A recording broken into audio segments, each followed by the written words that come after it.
Good morning. Good morning. Open up, if you would, to the book of Hebrews, chapter 12 this morning, please. Hebrews chapter 12, and I want to read verses 14 through 17 together. Hebrews 12, verse 14. Pursue peace with all men, and the sanctification without which no one will see the Lord. See to it that no one comes short of the grace of God, and that no root of bitterness springing up causes trouble, and by it many be defiled. That there be no immoral or godless person like Esau, who sold his own birthright for a single meal. For you know that even afterwards, when he desired to inherit the blessing, he was rejected, for he found no place for repentance, though he sought it with tears. I want to say to you this morning that peace and sanctification, those two elements, the two elements that are introduced in verse 14, read that together with me again. Pursue peace with all men, and the sanctification without which no one will see the Lord. Peace and sanctification, I want to say to you this morning, are the essentials of a growth culture.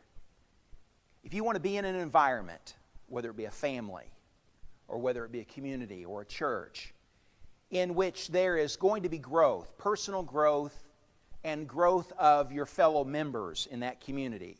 If you want to be in an environment where that's going to happen, these two elements are essential. There has to be peace, and there has to be sanctification. Both of those are key parts of how the Lord, of an environment in which we thrive, an environment in which we get healthier, in which we get better spiritually. I want to define both of those terms for us this morning. First of all, I want to define what peace is. What is peace? I want to suggest to you that peace is a climate of mutual goodwill. It's a climate of one another preference.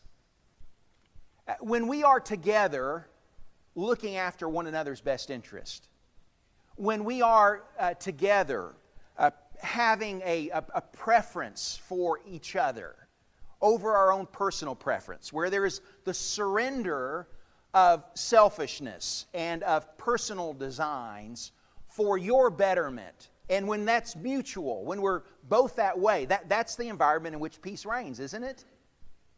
And there are lots of attitudes that are antecedent to that kind of climate of peace. When I say antecedent, I mean they have to come before that. There's got to be all of those. If you go back to Jesus' Sermon on the Mount, when he stated the Beatitudes, there seems to be some sequence to the things that he says there. Peacemaker, right before saying that we're blessed if we suffer for righteousness' sake, peacemaking is the last one in the list there.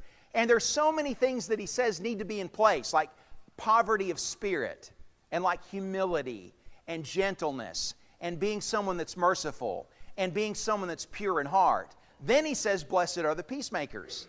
I just want you to see that there are all these attitudes that have to be in place if you're going to have an environment of peace. There has to be this active pursuit of goodwill. There must be this brotherly preference of one another if peace is going to reign. Could I say to you that peace is not a pretend culture? That the kind of peace that's described here is not a peace where I just put on a good face. It's not a peace where there is a veneer over our problems, but we just pretend like everything's okay. The peace that he's talking, and we are bad about that in the South. We are bad about pretending like everything's okay when there's all this stuff that's been swept under the rug. That is not the kind of peace that's being described here. This is a peace that's real. Peace is either real or it's fake. There's no in between there. And so the kind of peace that he's talking about here is not a pretend culture. It is a real peace that comes because there is a real brotherly preference. Secondly, it is not the absence of conflict or of misunderstanding, this kind of peace. Peace doesn't occur just because there are no problems. There is never a time where there are no problems. At least under heaven. Now we're hoping for a land, and we are pursuing a place where there are no problems. But folks, there are thorns and thistles here, right? and there is sin, and there are things that are broken about all of our characters. And so that means that when we talk about peace here, we're not talking about the absence of conflict or the absence of misunderstandings. But we're talking about an environment where we're working through those things, where we're working through our conflict and where we're working through our misunderstandings because of this preference that we have for one another. Peace is not tiptoeing around the person that's a powder keg. Peace is not coddling the person who's easily injured. I want you to see that both of those are manipulative behaviors. And so if folks tiptoe around me because they're afraid I'm going to blow up, or if folks are coddling me because I'm someone that's easily injured, that is not good peacemaking. Both of those are manipulative behaviors, are they not? And both of those need to be confronted with truth and love so that they'll be repented of. And so peace is not an environment where we enable one another's bad behaviors. Real peace is an environment where we are really working on those aspects of our character that need reform, that need change, and where there is together the active pursuit of that kind of change. The second term that's in this text besides peace is the term sanctification. And let me give you a definition of sanctification. Sanctification is a state of surrender to God. Sanctification is a state of surrender to God. Think about anything that was holy under the Old Covenant that was sanctified. Every bit of it was sanctified to God. The temple was sanctified to God. It was His dwelling place. Everything in the temple was cleansed with blood so that it could be wholly devoted to God.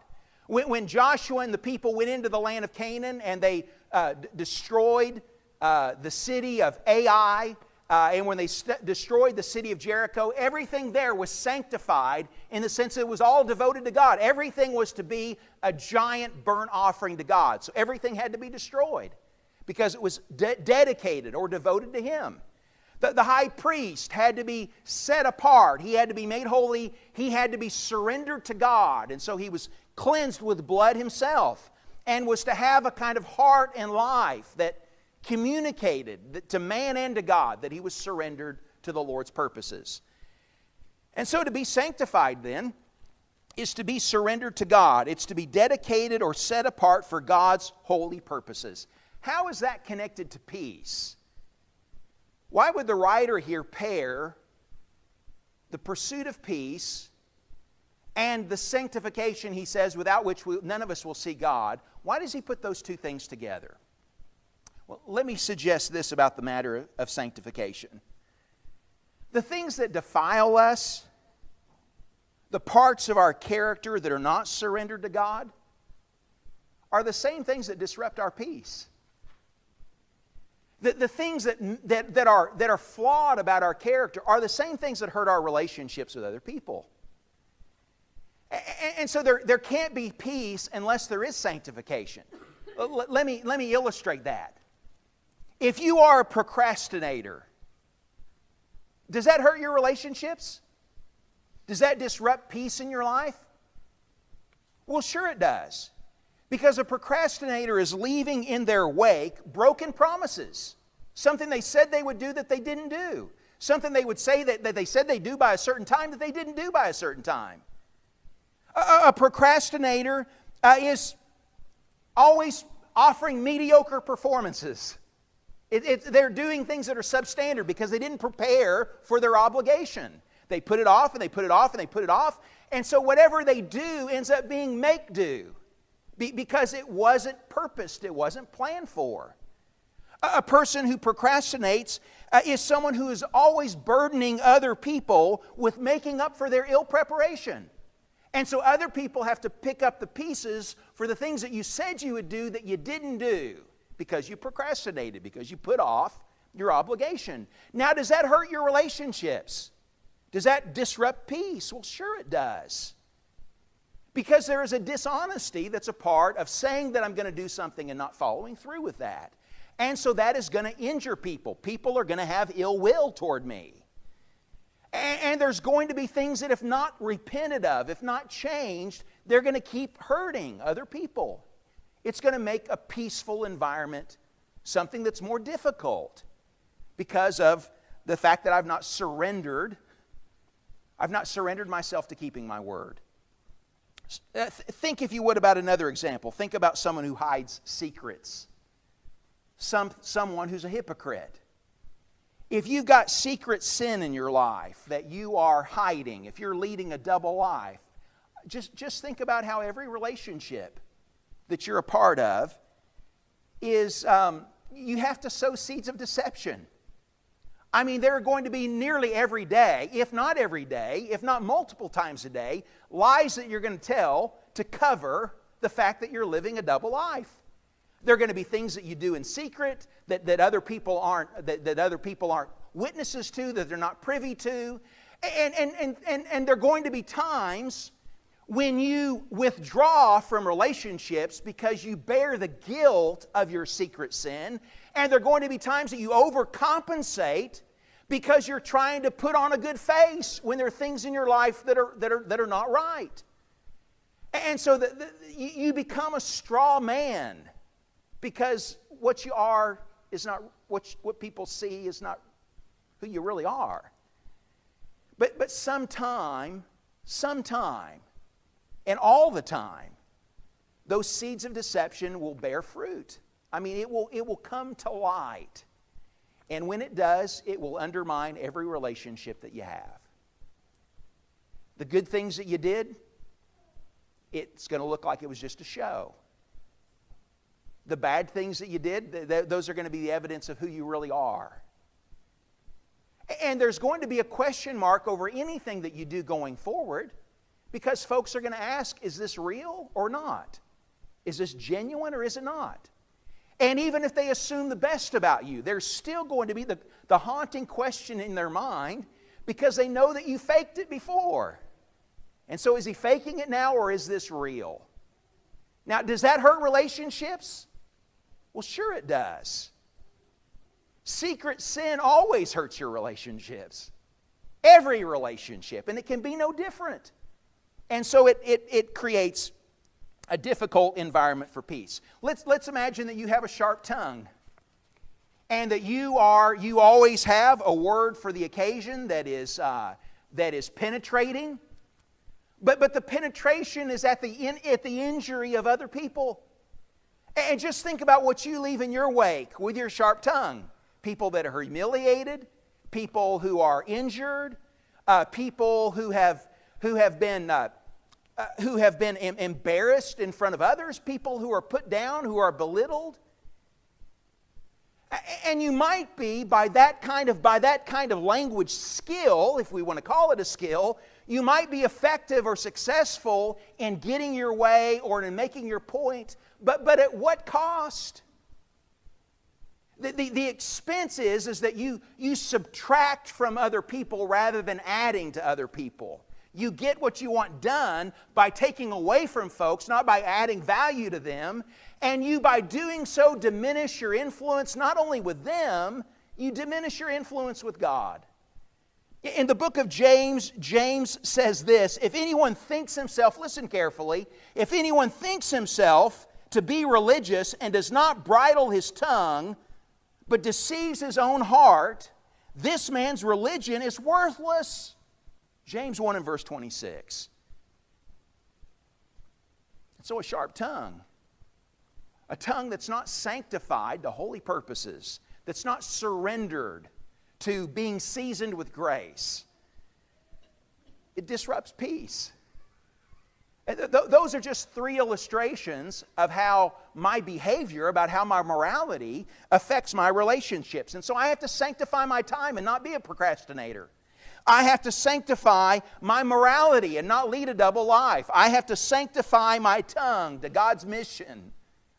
All of those are important elements of how it is that we create a peaceful environment.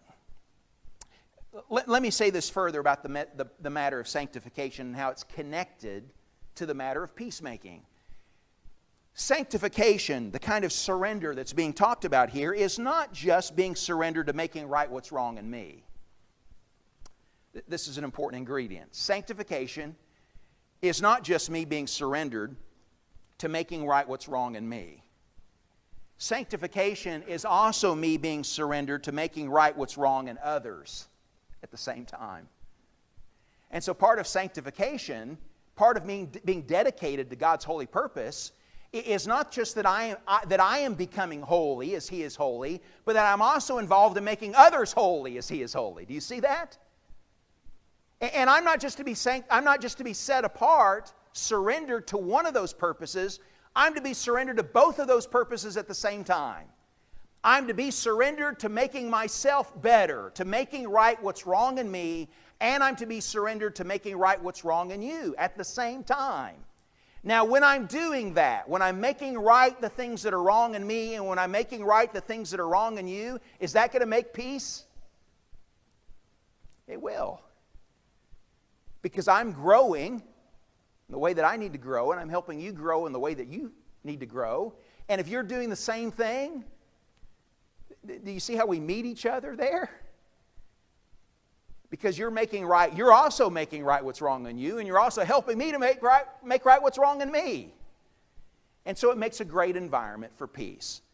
And so he says, pursue peace, and with it, he says, the sanctification without which no one will see the Lord. I have to be surrendered to things like encouragement, things like admonition, things like teaching, things like edification, things like patience, forbearance, forgiveness, gentleness, self-control. All of those things I have to be surrendered to, because those are the attitudes that help to sanctify others, help to make them holy, and the ones that make for peace. Sanctification always involves a sacrifice, does it not? The temple could not be made clean without the shedding of blood. Neither could the people. Neither could the furniture in the holy place. And how have we been sanctified? It's not, God didn't just wave a magic wand and make us holy. There was a price that had to be paid to make us sanctified. There was bloodshed that had to take place so that you and I could be made holy. And so sanctification, our peace with God, our peace with each other, all came at a great price for God. And so it is incumbent that we pay a price, is there not? It only makes sense that if God is surrendered to our sanctification and to our peace, that there needs to be some sacrifice on our part to make it happen. It means then that I suffer through personal change, and it also means that I am long-suffering with the change that others require. When we give ourselves up to both of those things, when we give ourselves up to the change that we need to make and pursuing the change that others need to make, that's the kind of sanctification that the writer is talking about here. That's the kind of sanctification that makes for peace.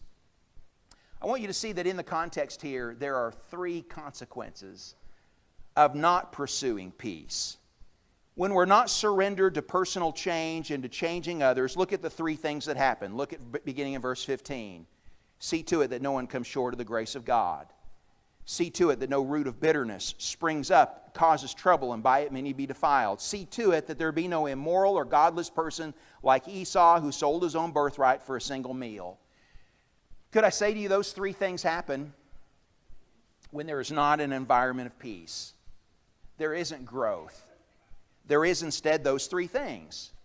When there is not a pursuit of peace and an environment where sanctification is taking place, then one of the things that happens is that people stumble and no one sees because everyone is focused on their own agendas. Look at the warning again. See to it that no one comes short of the grace of God. When there is not a peaceful environment, you know what happens? Children leave the Lord.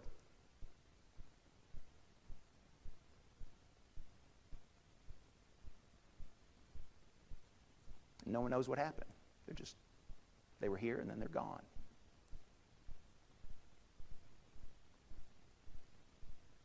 The people that used to visit just stopped showing up.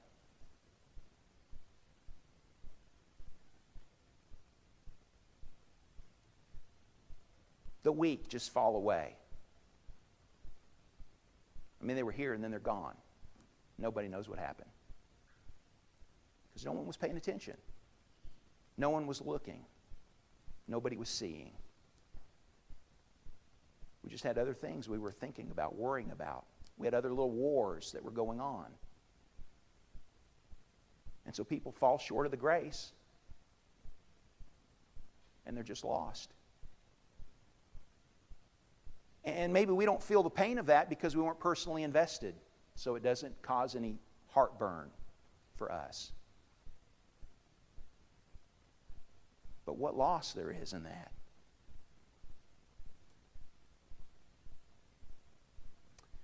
When there's not an environment of peace, then bitterness takes root, and it soon becomes an epidemic. Look at the middle part of verse 15, the second half.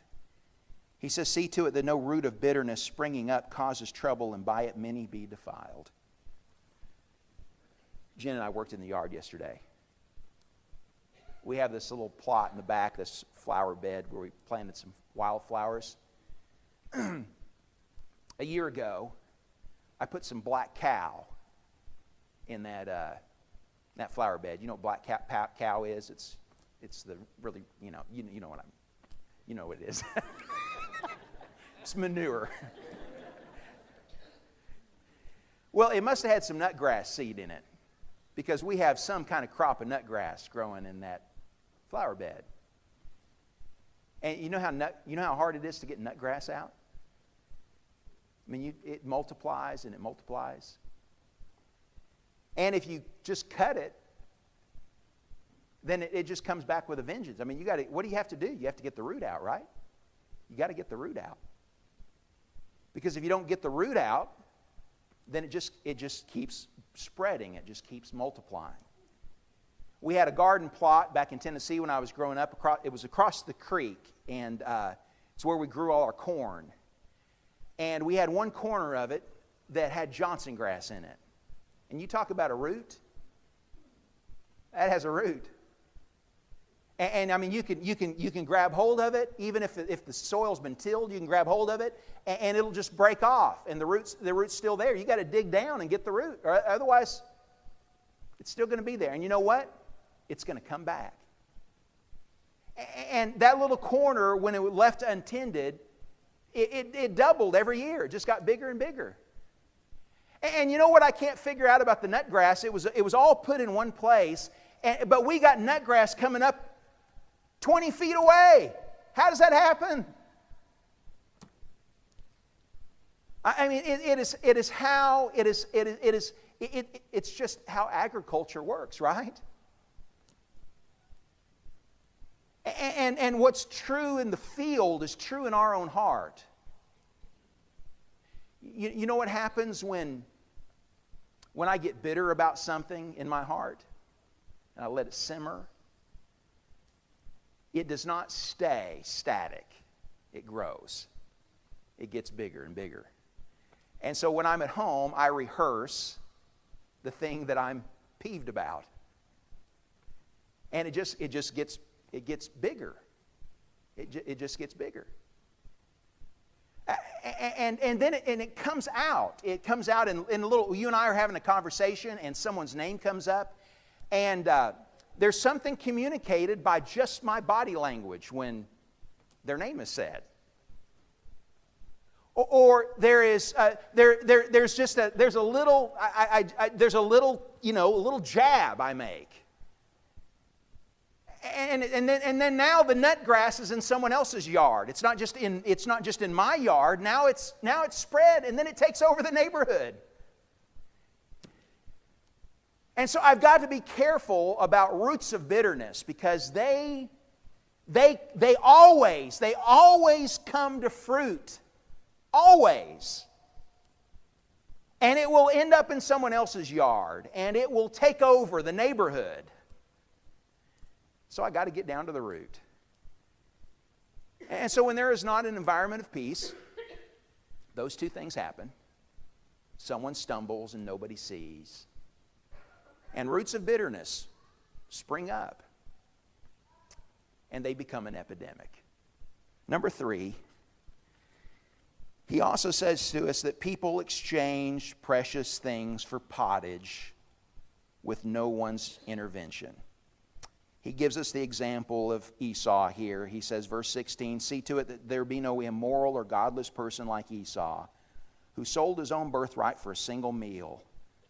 For you know that even afterwards, when he desired to inherit the blessing, he was rejected, for he found no place for repentance, though he sought it for tears." You know, when there's not a peaceful environment, you know what goes on?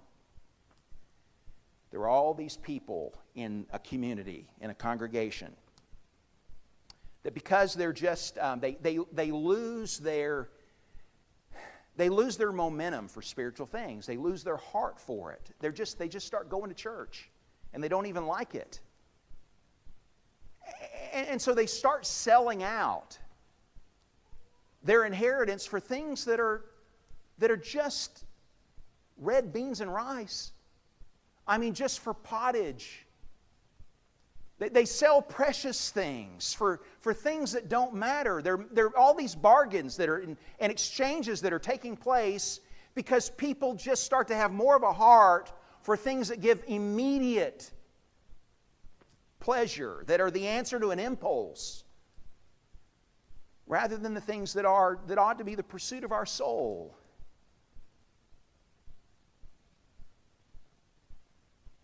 What was Esau's house like?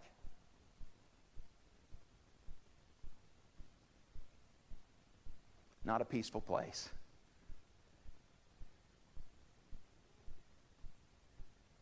Isaac and Rebekah played favorites with each other. Lying was a part of how they operated in their home. Esau grew up in that kind of environment. Nobody intervening to change his behavior.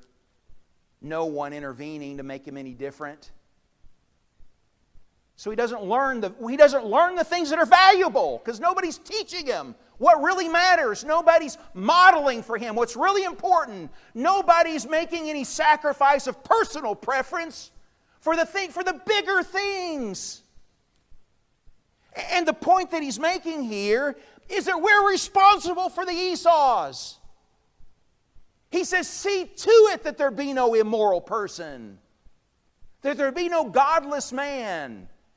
Now, how do we prevent that? We prevent it by pursuing peace. We prevent it by pursuing sanctification, both our personal sanctification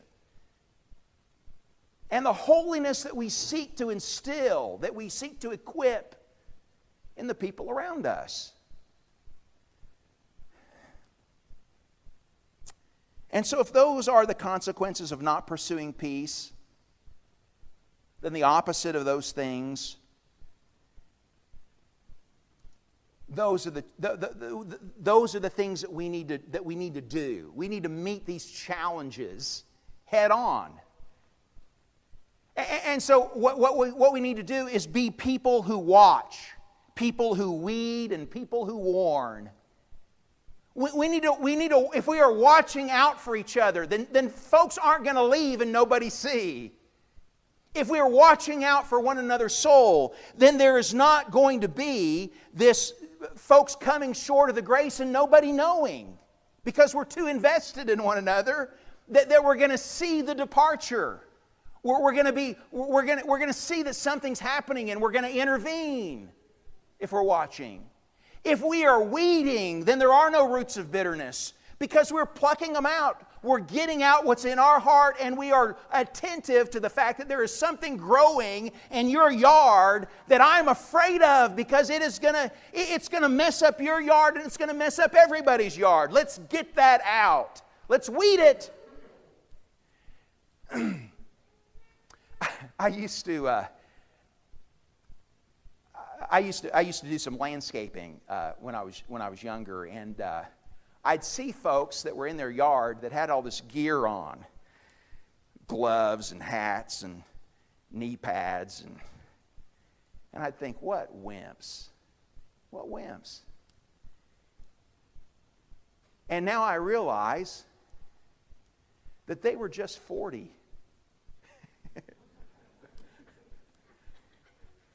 I went outside yesterday, and I had gloves on, and I had a hat, and I had a towel around my neck, and Jennifer's bringing ice packs out to set on my head.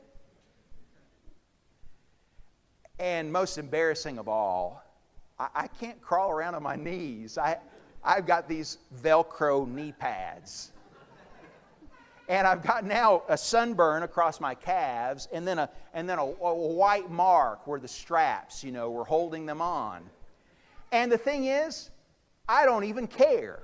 I don't even care. I know there were folks that slowed down as they came through the neighborhood and thought, what in the world?